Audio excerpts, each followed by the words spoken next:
안녕하세요. 책사입니다. 우리의 옛 이야기 시작하겠습니다. 전라도 강진에 사는 윤덕규에게는 첩의 아들인 태서와 언서가 있었다. 이들 형제가 아버지와 언쟁을 벌이며 멱살잡이를 하다가 아버지를 발로 차고 때렸는데 그 뒤 아버지가 시름시름 앓다가 반드시 복수하라는 유언을 남기고 38일 만에 죽고 말았다. 이에 본처가 낳은 첫째 아들 윤친과 둘째 아들 윤항은 숙부 윤동대와 함께 이복 형제인 태서와 언서 형제를 찾아왔다. 그들의 부름에 동생인 언서가 밖으로 나오자 윤친과 숙부 윤동래가 양쪽에서 그를 잡고 윤항이 그 자리에서 칼로 찔러 죽였다. 그 뒤 어떤 이가 신고로 표조들이 달려와 윤항을 즉시 체포하게 되었다. 초정관으로 사건을 조사한 강진현감 성종인이 상부에 보고한 바에 따르면 아버지 윤덕규는 태서 언서 형제에게 신랑을 걷어차이는 폭행을 당한 끝에 끙끙 앓다가 죽었고, 이에 아버지의 온수를 갚으려 큰아들 윤왕이 언서를 찔러 죽였다고 했다. 초정관은 윤덕규의 시신에 폭행당한 흔적이 없고 더구나 폭행당한 지 38일이 되어서야 죽었으므로 보고 기간이 이미 지났기에 폭행이 원인이 되어 죽었다고 볼 수 없다고 판단했다. 이런 원칙에 따라 초정관은 윤덕기가 폭행당한 지 38일 만에 사망하였으므로 태서와 언서 형제들의 폭행의 원인이라고 판단하지 않았고, 그렇기 때문에 윤왕의 행위는 복수에 의한 것이라고 볼 수가 없다고 판단했다. 재검을 맡은 장흥부사 윤순묵도 역시 초정관과 같은 의견이었는데, 윤왕이 이복 형제들의 행위를 과도하게 분노한 나머지 살인이 자행된 것이라고 의견을 덧붙였다. 초검과 재검의 보고서를 검토해서 형조에서 올려야 하는 전라도 관찰사 심의지였다. 심의지는 아버지를 죽인 온수를 갚은 것뿐이라는 윤왕의 진술에 이 사건은 복수로 인한 살인행위라고 볼 수 있는지 검토했다. 조사 과정에서 윤덕규가 평소에 서자들인 태서와 연서를 몹시 업신여겨 그로 인해 갈등이 심했다는 사실을 알게 되었고, 나아가 이들이 주먹다짐을 하며 싸우게 된 이유도 알게 되었다. 사건이 나던 날 윤덕규의 창고 마당에서 서자들이 밀과 보리를 달라고 요청했는데 이를 거절하려다 싸움이 되었다. 이때 태서가 싸움이 격해지자 아버지의 엄지손가락을 꺾었고, 그런 와중에 아버지의 신랑을 걷어차고 말았다. 관찰사 스미지가 이상하게 여긴 것은 윤왕이 살해한 사람이 주범이 아닌 태서가 아니라 동생 언서라는 점이었다.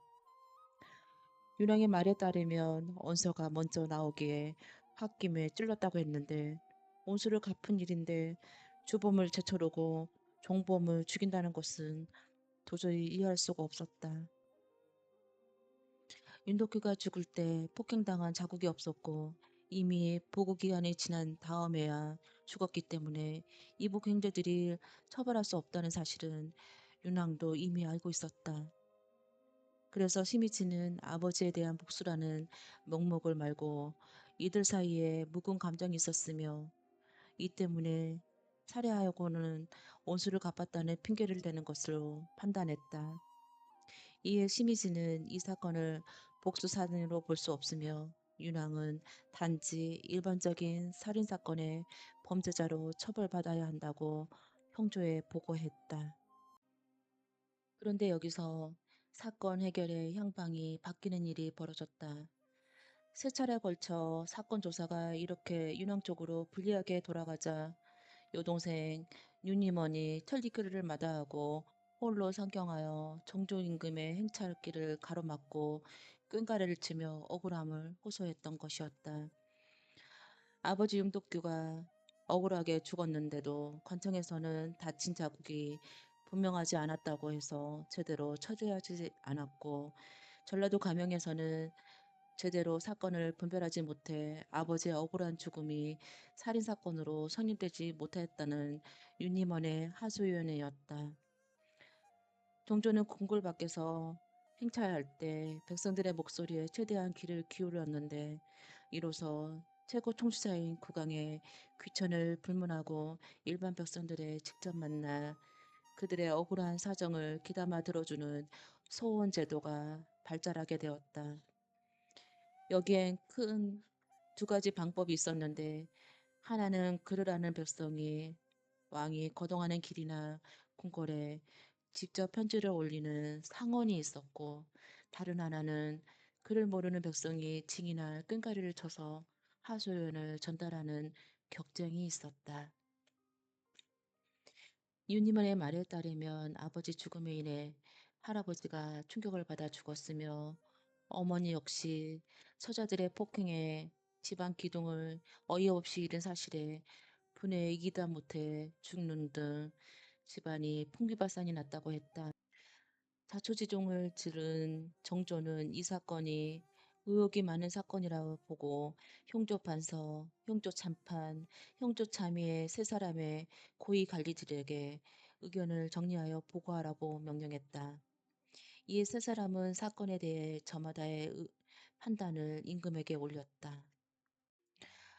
먼저 형조 참판 김종수의 의견이 이러하였다.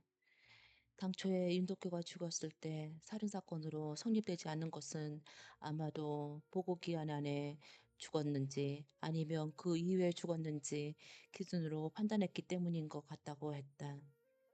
윤덕기가 죽었을 때 폭행 혐의에 있던 윤태서와 윤원서를 보고기간의 핑계로 무죄 석방한 것은 경솔했던 것 같지만, 그렇더라도 윤친과 윤왕이 돌아가신 아버지의 유언에 따라 복수했다는 것은 더 조사해 볼 여지가 있다고 했다. 또한 현조참판 홍수보의 의견서는 이러하였다. 아버지 윤덕규가 태서 언서 형제에게 구타당하여 살해당했다는 사실이 명백하고 의문의 여지가 없어야만 윤왕의 사건에 대해 사람을 죽었을 때 정상성이 없는 경우에는 아들에 복수할 수가 있다고 하는 조목이 부합합니다.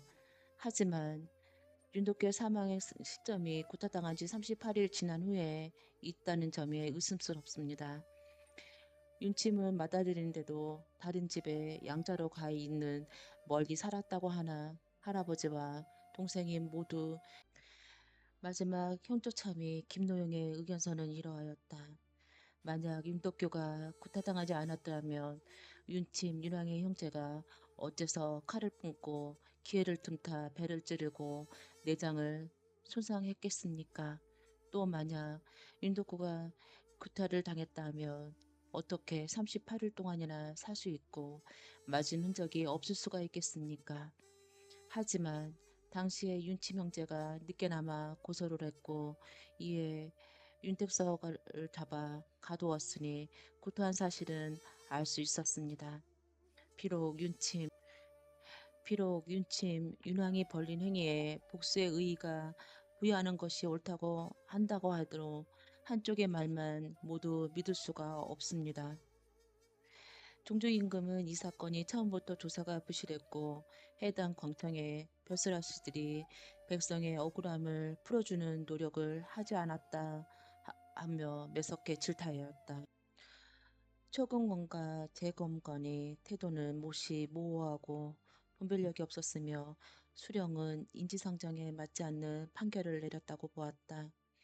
그리하여 정조는 특히 수령들을 거느리고 지방의 법지설에 태워야 한다는 관찰사가 직무태만의 죄를 지었다고 판단하여 처벌할 것으로 명하고, 초정관, 재정관도 풍속과 교화를 어지럽혔다는 명목으로 구속수사를 명하였다.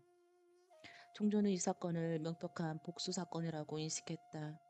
비록 최초의 조사관들이 전라도 관찰사 형조의 의견에 윤왕의 살인이 온수를 갚은 것이라고 보기 어렵다고 했지만, 정조는 이 사건의 경우 복조문에 글자에만 매몰되어 판단해서는 안 된다고 보았다. 사건의 정황을 엄밀하게 본다면 복수가 성립되지 않았지만 정조가 보기에는 복수에 가까운 일이었기 때문에 그 상황에 헤아려 부모님의 복수를 위해 살인한 것으로 봐야 한다는 것이었다. 정조는 그렇게 판단하여 윤왕에 대해 사형을 면해주는 편이 올바른 법 집행이라고 판단했다. 법률과 사람의 도리가 충돌할 때 정조는 법률보다는 사람이 응당해야 할 도리에 헤아려서 판단을 내린 것이었다.